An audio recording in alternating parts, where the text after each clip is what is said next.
Hello guys, स्वागत है आप सबका YouTube channel Samir and makeup academy. तो गाइस आज की जो वीडियो है वो वीडियो है हाइलाइटिंग एंड स्मूथनिंग। तो गाइस आज मैं स्मूथनिंग और हाइलाइटिंग के बारे में ये बताने आया हूँ कि अगर आप दोनों काम एक ही दिन में करवाने की सोचते हो या करवाते हो तो गाइस बिल्कुल भी ना कराए। क्योंकि होता क्या है, मैं उसी बारे में आज ये वीडियो लेकर आया हूँ कि अगर आपने स्मूथनिंग कराई है तो स्मूथनिंग जैसे कि मैंने बताया आपको, 0 नंबर बड़ा हार्ड नंबर होता है जो हमारे एकदम करली वालों को स्ट्रेट कर देता है। तो वो क्रीम कितनी हार्ड होगी। तो जब वो वाला आपने प्रोसेस करवाया पूरा रिबॉन्डिंग का, तो आपके बाल स्ट्रेट हो गए, साइन आ रही है, स्मूथनेस आ रही है। अब आप चाह रहे हो उस पर हाईलाइटिंग। तो गाइस अगर आप हाईलाइटिंग करवाना चाहते हो अपने हेयर पे तो कम 15 से 20 दिन का गैप रखना है आपको। अब वो गैप क्यों रखना है? करवाने को आप करवा सकते हो, कोई दिक्कत नहीं है, कोई परेशानी नहीं है, मगर हेयर की क्वालिटी वाई भी देखी जाती है। जैसे कि सपोज मैं बात करूँ हेयर, जैसे कि आपने देखा होगा या तो बहुत पतला हेयर होता है, या एक मीडियम लेंथ वाला हेयर होता है, और एक होता है सबसे मोटा थिन हेयर जिसे हम बोलते हैं बहुत मोटा थिन हेयर। ठीक है, तो डिपेंड करता है हेयर टेक्सचर। ठीक है, मैंने ये वीडियो बहुत बना कर डाल रखी है हेयर टेक्सचर के अकॉर्डिंग। ठीक है, हेयर के अकॉर्डिंग ही हमें केमिकल वर्क करना पड़ता है। ठीक है, मगर मैं ये कहता हूँ अगर बहुत ज़्यादा ही अगर शादी है आपके घर में, या 3-4 दिन रह गए, या अगर 10-15 दिन है आपके शादी में, घर में जिनकी शादी है आप उनके लिए रेडी होना चाह रहे हो स्मूथनिंग और हाईलाइटिंग, अगर 10-15 दिन है, अगर स्मूथनिंग करा लिए, अगर 10 डेज का भी अगर आपको टाइम मिल रहा है तो आप टाइम देखकर ही हाईलाइटिंग कराएं। क्योंकि होता क्या है गाइस, अगर हम दोनों केमिकलों को एक ही साथ, अगर एक ही प्रोसेस एक ही साथ करेंगे तो होता है क्या, बालों में ड्राइनेस और फिजीनेस आने का चांसेस होते हैं।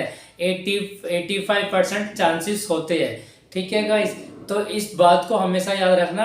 अगर आपको स्मूथनिंग प्लस हाइलाइटिंग करानी है तो आपको 10 to 15 डेज का टाइमिंग रखना है। ठीक है, क्योंकि अगर आप थोड़ा सा गैप दो, अगर आप बीच में गैप देते हो तो आपके हेयर अच्छे भी रहेंगे, हेल्थी भी रहेंगे और मजबूत भी रहेंगे, और आपके बाल ड्राई एंड डैमेज फिजीनेस वगैरह नहीं होगी। तो गाइस इसी के लिए मैं ये वीडियो लेकर आया था कि बहुत से क्या होता है कि बहुत जल्दबाजी में होते हैं, या कभी कभार बहुत से लेडीज़ें भी ऐसी होती है जिनको नॉलेज नहीं होती है। या मैं बात करूँ बहुत से लड़के, जैसे कि जो लड़के हैं जैसे कि न्यू, जिन्होंने अभी मतलब कोर्स कर रहा है, कोर्स करते के साथ ही अकेडमी से निकल के आए हैं, तो वो क्या करते हैं, उनको पता होता नहीं है, या लेडीज़ों को नहीं पता रहता कि स्मूथिंग और रिबॉन्डिंग दोनों एक साथ कर दो, और रिबॉन्डिंग और हाईलाइटिंग दोनों एक साथ कर दो तो आपके बालों में क्या दिक्कत आ सकती है। तो गाइस इस वीडियो को जरूर देखना, और मैंने इसीलिए आपको ये चीज़ बताई है कि अगर आप हाईलाइटिंग, हाँ अगर आपको दोनों चीज़ें करानी है तो वो दोनों चीज़ें क्या है, आप ग्लोबल कलर और हाईलाइटिंग, आप ये दोनों चीज़ें साथ करवा सकते हो। मगर अगर आप हाईलाइटिंग और रिबॉन्डिंग दोनों साथ सोच रहे हो करवाने की तो आपको 10 से 15 दिन का गैप रखना ही रखना है। और अगर आपका बाल, जैसे मैंने बताया, आपका बाल हेल्थी है, मोटा है, तो आप दोनों चीज़ें एक साथ एक ही दिन में करा सकते हो। मगर एक और चीज़ बताता हूँ मैं आपको, मैं आपको 10-15 दिन का गैप क्यों बोल रहा हूँ गाइस। एक तो आपकी स्मूथनिंग जिसमें कि मिनिमम 4 से 5 घंटे लगते हैं ना, 4 से 5 घंटे।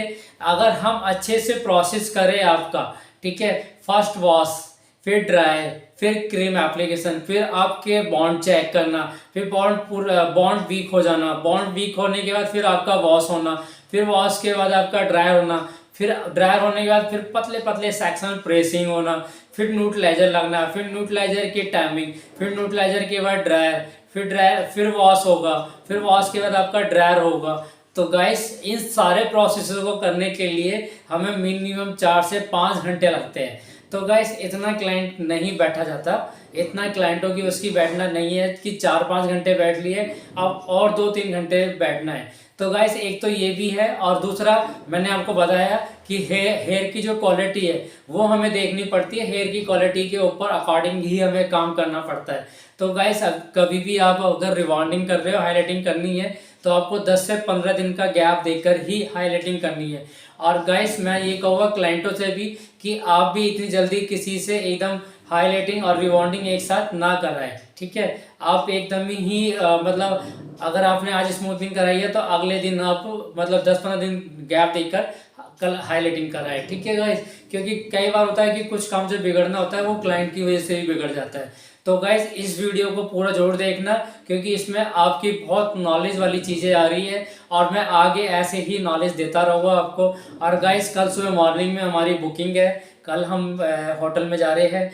किस होटल में जा रहे हैं कल वो आपको दिखाएंगे, बताएंगे, क्योंकि कल सुबह मॉर्निंग में हमारी हेयर स्टाइलिंग की बुकिंग है। तो गाइस ये वीडियो को देखना मत भूलना और ऐसे ही प्यार करते रहिए, सब्सक्राइब करते रहिए, लाइक करिए, कमेंट करिए और वीडियो को ज़रूर शेयर करना। ओके गाइस, तो मिलते हैं कल सुबह की वीडियो में। Okay bye.